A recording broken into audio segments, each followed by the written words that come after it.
করবো। লক্ষ্মী ভান্ডার টাকা আমাদের লাগবে না। আজকের ওর মেয়ের আছে, কালকে আমার মেয়ের মানে কি গ্যারান্টি আছে? দেখাচ্ছি দিদিকে মারার জিনে জুতোর যোগ্য, ও জুতো খাওয়ার যোগ্য। কি অবস্থা! লক্ষ্মীর ভান্ডার আমাদের মুখ বন্ধ করে রাখতেছে। আমরা মুখ এবার খুলে দেবো। লক্ষ্মীর ভান্ডার আমরা চাইবো না, আমাদের লাগবে না। আমরা যেরকম খেটে খাচ্ছি খেটে খাবো, লক্ষ্মীর ভান্ডারের পয়সা আমাদের লাগবে না। আমরা লক্ষ্মীর ভান্ডার চাই না। লক্ষ্মীর ভান্ডার পাই না, নারীদের সুরক্ষা চাই, নারীদের বিচার চাই। লক্ষ্মীর ভান্ডার দিচ্ছে আমরা কি মাথা কিনে নিচ্ছে? লক্ষ্মীর ভান্ডার দিচ্ছে আমরা কি মাথা কিনে নিচ্ছে? চাই না, চাই না।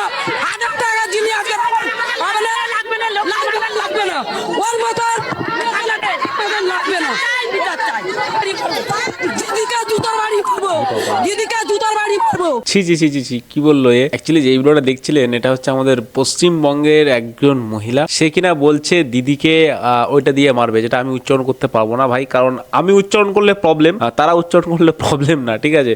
তো দিদিকে তারা ওটা দিয়ে মারতে চাইছে। তার কারণ হচ্ছে দিদি এমন এমন কাজকর্ম করছে সমাজে, সেই কাজকর্মগুলো দেখে বাংলার মানুষ তারা এখন রেগে যাচ্ছে। তারা বলছে না, আমাদের লক্ষ্মীর ভান্ডার দরকার নেই, আগে আমাদের নারী সুরক্ষা চাই, আগে মানুষের সুরক্ষা চাই, তারপরে ভাই অন্য কিছু, ঠিক আছে? তো যাই হোক, এইগুলো ভাই অবশ্যই কিন্তু আমাদের দেখতে হয় এবং এইগুলো আমাদের মনে রাখতে হয় যে বাংলার মানুষ যে শুধুমাত্র যে পয়সা দিয়ে, মানে যে লক্ষ্মীর ভান্ডার পেয়ে বা দিদির যে প্রকল্পগুলো আছে সেই প্রকল্পগুলো পাওয়ার পরে যে মানুষ সবাই সুখে আছে বা মানুষ সবাই যে দিদিকে সাপোর্ট করছে, এরকমটা কিন্তু নয়। আমরা কিন্তু দেখছি যে বাংলার মানুষ অনেকে বলছে, মানে বাংলার অনেক মা বোনেরা বলছে যে আমাদের ভাই ওই ঘুষের টাকা দরকার নেই, মানে এই 1500 টাকা 1700 টাকা বা আগে যাদের দিচ্ছে 1000 টাকা 1200 টাকা ছবি হোক, বা এই যে ফোন কিনে দিচ্ছে, ঠিক আছে? ফোন কিনে দিয়ে কি করছে দিদি, কিন্তু যে স্কুলের সব বাচ্চা কাচ্চা পড়ুয়া যারা আছে তারা কিন্তু ভাই ওই ফোন পেয়ে যাচ্ছে হাতে, রিচার্জ করা শুরু, আর স্কুল থেকে প্রেম প্রীতিতে ভালোবাসা আর একটু বেশি করে জমে যাচ্ছে, ঠিক আছে? যাই হোক, যেটা আমার বক্তব্য না, যেটা বাংলার মানুষের বক্তব্য। অনেক মহিলারাও বলছে যে এই সমস্ত করে এই লক্ষ্মীর ভান্ডার, তারপরে ওই যে এই যে ফোন টাকাগুলো পেয়ে কি হচ্ছে, মানুষ আরো বেশি উচ্ছন্নে চলে যাচ্ছে, ঠিক আছে? কারণ হয়তো একটা মেয়ে ধরুন কলেজে গিয়ে তো ফোন কিনতে পারতো বা বাবার ফোন কেনার সামর্থ্য হতো, কিন্তু এখন সেই স্কুলেই মানে মাধ্যমিক দিলেই সে ফোন কিনে নি, ফোন কিনে নিয়ে ভাই ফোন তো থাকলে ভাই মেয়েদের কাছে ফোন থাকা মানে ভাই দুনিয়া হাতের মুঠোয়, ঠিক আছে? মানে ভাই সে যা কিছু ইচ্ছা করতে পারে, সে প্রেমও করতে পারে বা ভালো পড়াশোনাও করতে পারে বা ফোন থেকে সে চাকরির জন্য অ্যাপ্লাই করতে পারে। কিন্তু ভাই নেগেটিভটাই বেশি হয়, ফোন কেনার পরে মেয়েরা তো ভাই আর ঠিকঠাক থাকে না, ফোন নিয়েই ভেগে যায়, ঠিক আছে? তো যাই হোক ভাই, এই হচ্ছে ব্যাপার।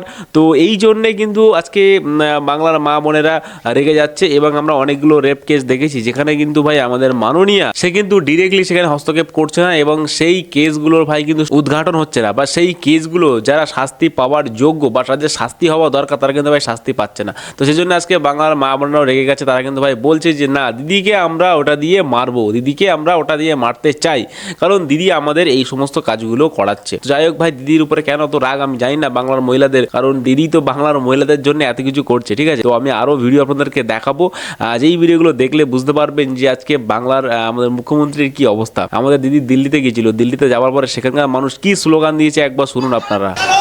চলে গেল,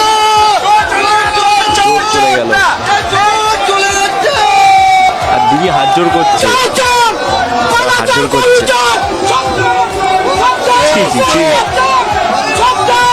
সত্যি ভাই, আর কি বলবো, সবাই হাসছে আর চোর চোর বলছে। তো গাইজ, এই ভিডিওটা আপনারা দেখলেন। এই ভিডিওটা ভাই দেখে আমি বেশ মোটামুটি আমি দুদিন এই ভিডিওটা দেখে আমি অবাক হয়েছিলাম যে আজকে বাংলার মানুষ দিদিকে কি বলছে। অ্যাকচুয়ালি এটা আবার বাংলার মানুষ না, এরা বাংলায় কথা বলে, কিন্তু এটা দিল্লির ঘটনা, ঠিক আছে? দিল্লিতে যখন কোর্টের থেকে যখন দিদি বেরিয়েছিল, ঠিক আছে, তখন ভাই মানুষ তাকে চারিদিকে ঘিরে নিয়ে চোর চোর স্লোগান দিচ্ছে, ঠিক আছে? ফাইল চুরির যে ঘটনাটা হয়েছিল, তো চোর চোর বলে ফাইল চুরির যে ঘটনাটা মানে কোর্ট থেকে বেরোনোর পরে সত্যি মানুষ এখন মানে অনেক আপডেট হয়ে গেছে, বা মানুষ এখন অনেক কিছু জেনে যাচ্ছে, ঠিক আছে? দেখো, পার্টি পলিটিক্সটা এমন জিনিস, যদি আমরা ভিতরের গোপন কিছু জেনে যাই তাহলে কিন্তু আমরা পার্টি করবো না। মানে যদি ভিতরের গোপন তথ্য একবার বেরিয়ে যায় তাহলে কিন্তু কেউ ভাই টিএমসি করবে না, বিজেপি করবে না, কোনো পার্টি করবে না। কিন্তু ভিতরের তথ্য যখন মানুষ জানবে না, তখন সে মানে আর কি ইচ্ছায় মানে গা ভাসিয়ে দেবে, জোয়ারে গা ভাসিয়ে দেবে, সে কোর্টে থাকবে, ওটা ব্যাপার। তো যারা ভাই এই যে টিএমসি তৃণমূল কংগ্রেসের ভিতরের খবর যারা জেনে যাচ্ছে, তারা কিন্তু ভাই মাননীয়াকে আর কিন্তু পছন্দ করছে না, তারা কিন্তু ভাই প্রচুর খিস্তি খামারি মারছে। আমি এটাই ভাবছি যে একজন একজন আমাদের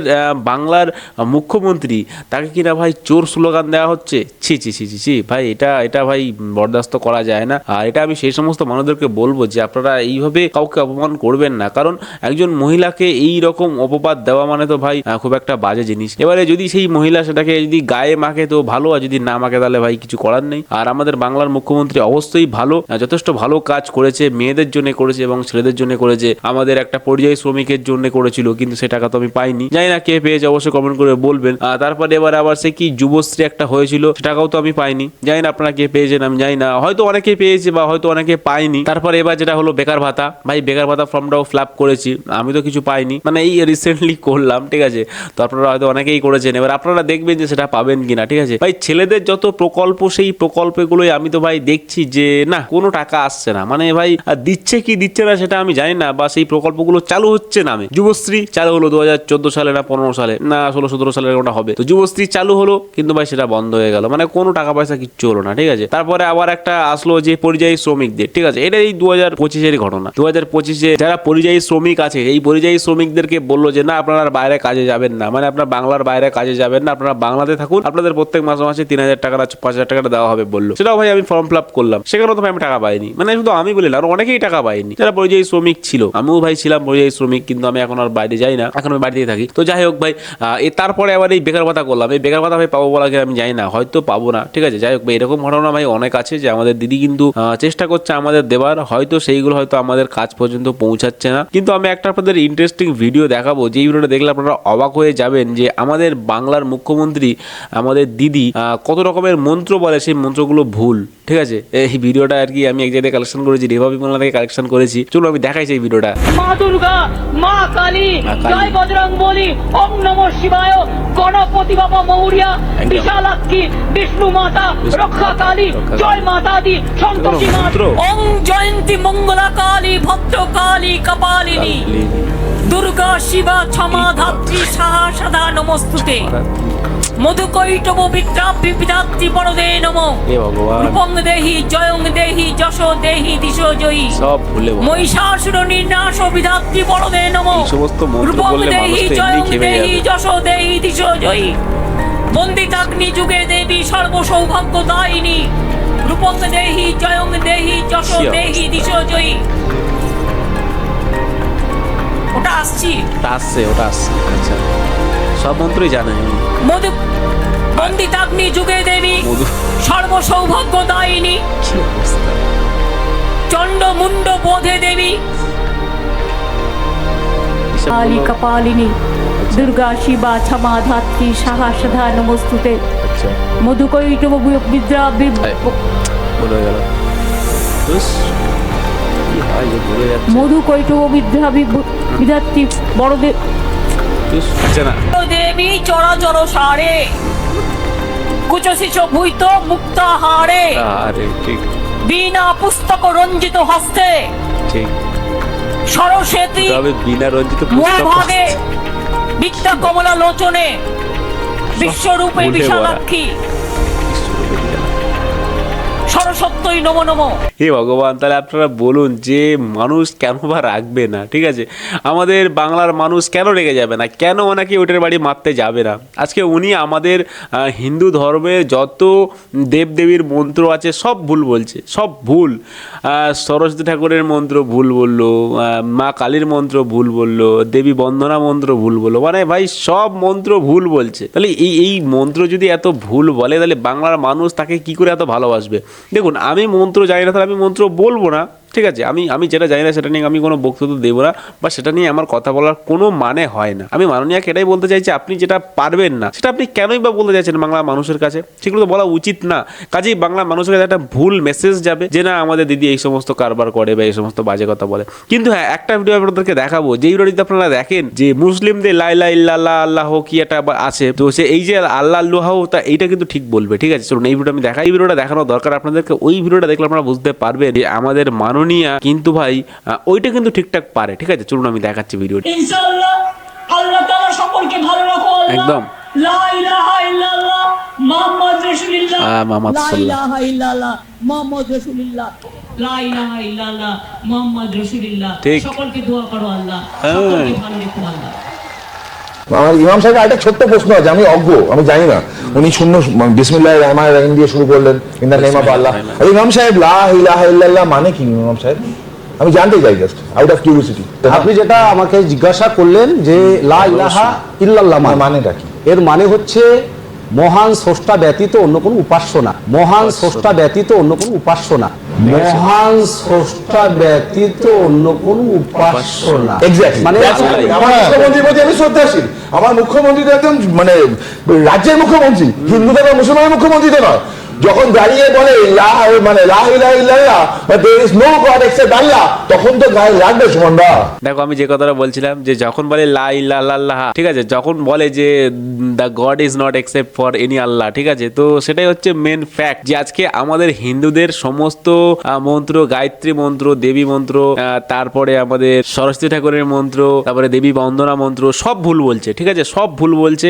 এমনকি দেবী দুর্গার মন্ত্র সে ভুল বলেছে, ঠিক আছে। তো এই সমস্ত সব ভুল বলছে, কিন্তু মুসলিমদের লাল্লাহটা এটা কিন্তু ভাই ঠিকঠাকই বলছে, ঠিক আছে। জানি না আমি এইগুলো বলে কি পায়, বা এই মুসলিমদের এগুলো সব ওনার মনে থাকে, ঠিক আছে। আমি জানি না ব্রাহ্মণের মেয়ে হয়ে মুসলিমদের সমস্ত মন্ত্রগুলো মনে থাকে, কিন্তু ভাই হিন্দুদের মন্ত্র তার কিন্তু ভাই মনে থাকে না, বা হিন্দুদের মন্ত্র মনে থাকে না কেন সেটাও আমি জানি না ভাই। এটা আবার অনেকে প্রশ্ন করবে যে ভাই কেন তুমি জানো না? ভাই আমি কি করে জানবো? এটা তো ভাই জানবে আমাদের মাননীয়, তাই না? যে তার মাথায় তার ব্রেনে কতটা সেই হিন্দুদের মন্ত্র রাখবে না মুসলিমদের মন্ত্র রাখবে, ঠিক আছে। তার কাছে হয়তো মুসলিমদের মন্ত্রটা সোজা বা ইজি, সেই জন্য সেটা সে মুখস্থ করে রেখে দিয়েছে, বা হিন্দুদের মন্ত্রটা সোজা না। তারপর একটা কথা আমার মনে আসে যে যেটা আমার কাছে সোজা না সেটা আমি বলবো না, ঠিক আছে। ভুল বলার থেকে না বলাটাই শ্রেয় আমার কাছে যেটা মনে হয়, যে ভাই ভুল বলবো কেন ভাই? এটা আমি বলে দিলাম যে সরি আমি জানি না, বা আই এম সরি আমি এটা বুঝতে পারছি না, বা এটা আমার অজ্ঞ না, মানে আমি এটা আমার জানা নেই, বাস এটুকু বলে দিলাম, ঝামেলা শেষ। বা সেখানে আমি একটা দেবীর কাছে একটা প্রণাম করে নিলাম, বা সবাইকে একটু বলে দিলাম যে আমাদের দেবী এই, বা মা কালী বা মা দুর্গা, যা একটা কিছু আমি বলে দিলাম, আমার ঝামেলাটা মিটে গেল। কিন্তু আমি সেইখানে আগ বাড়িয়ে এরকম ভুল কথাবার্তা বলা আমার মনে হয় একদম ঠিক না। এবারে অনেকে আবার বলবে যে এগুলো কি লিপ অফ টাং নাকি একটা বেশ বলে, আমি দেখেছি দেবাংশু বলে যে স্লিপ অফ টাং নাকি ফিলিপ অফ পাং কি ওটা বলে, যে ভাই আমাদের মন্ত্র এসে দেবী দুর্গার মন্ত্র এসে মা সরস্বতীর মন্ত্র এসে স্লিপ অফ টাংটাই হয়, আর এইখানে গিয়ে যখন লালুল্লাহ মদেমুল্লাহ যখন বলে তখন ভাই এইগুলো মানে স্লিপ অফ টাং হয় না। ওখানে গিয়ে ভাই কোনো জায়গায় ভুল নেই, মুসলিমদের ক্ষেত্রে ওখানে গিয়ে কোনো এক ফোঁটা কিঞ্চিত পরিমাণ ভুল নেই, যেখানে গিয়ে সে কিন্তু ওই মন্ত্রগুলো উচ্চারণ করছে। কিন্তু ভাই আমাদের ক্ষেত্রে বারবার হিন্দুদের উপরেই, হিন্দুরা কিছু বললে সেটা সবসময় ধর্মিক হয়ে যায়, একটা ধর্ম ঝামেলা হয়ে যায়, আর মুসলিমদের ক্ষেত্রে ভাই সবসময় ছাড়। কেন আমি জানি না ভাই, এইরকম ভেদাভেদ দেখাটা বা এরকম ভেদাভেদ করাটা ভাই একদমই উচিত না। একজন বাংলার মুখ্যমন্ত্রী হয়ে তার সমানভাবে ব্যালেন্স করাটা ঠিক ছিল, ঠিক আছে। এবার যদি আমি ব্যালেন্স করি, এটা আমার ব্যালেন্সটা ঠিক রাখতে হবে। আমি এটাকে উঁচু করে দিলাম, এটাকে নিচু করে দিলাম, তো ব্যালেন্সটা আমার ঠিকঠাক থাকলো না, তাই কি না? তো যাই হোক ভাই, ব্যালেন্স করতে গেলে সব রকমের ব্যালেন্স ঠিকঠাক করে করতে হয়। আর আজকে ভিডিও ভাই এখানে শেষ করবো। ভিডিওটি ভালো লাগলে অবশ্যই লাইক করবে, চ্যানেলটিকে সাবস্ক্রাইব করবে। দেখা হবে একটা পরবর্তী ভিডিওতে। ভাই তোমরা চ্যানেলে সাবস্ক্রাইব করো, ভালোবাসা দাও, আরও অনেক অনেক সুন্দর সুন্দর ভিডিও আপনাদের সামনে নিয়ে চলে আসবো। তো চলুন দেখা হবে একটা পরবর্তী ভিডিওতে। তখন ভালো থাকবেন, নিজেদের খেয়াল রাখবেন, আর বাংলায় থাকলে অবশ্যই বাংলাকে ভালোবাসবেন, আর অবশ্যই কিন্তু কমেন্ট করে বলে যাবেন যে আমাদের মুখ্যমন্ত্রী নিয়ে আপনাদের কি বক্তব্য আছে, আর মন থেকে বলে যাবেন ভারত মাতা কি জয়।